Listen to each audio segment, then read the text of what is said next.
Профессор философии Виктор Данилов впервые за свой 40-летний стаж преподавания проводит лекцию в лесной беседке. Доктор наук открывает серию просветительских встреч.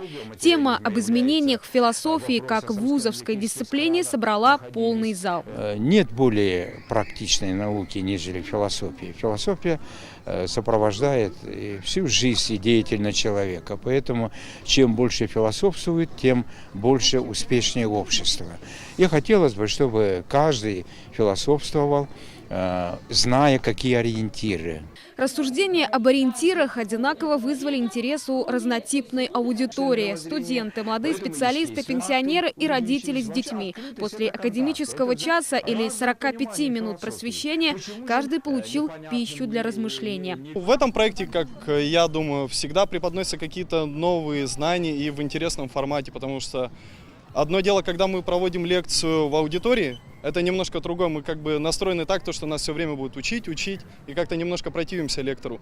Но в данном случае атмосфера располагает к тому, чтобы мы все были более открытыми. Главная миссия университета на воздухе – изменить отношение горожан к знаниям, признаются организаторы. Выступления лекторов также могут помочь выпускникам школ определиться с будущей профессией. В течение всех уикендов летних это 12 лекций. Мы думаем, что они пройдут успешно и станут интересным событием для горожан. А интересны они тем, что это прежде всего просветительские лекции.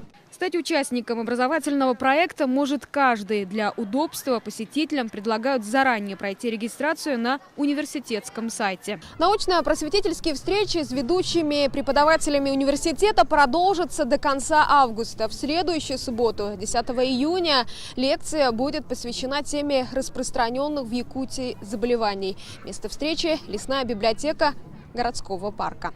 Айна Винокурова, Василий Соловьев, Вести, Якутск.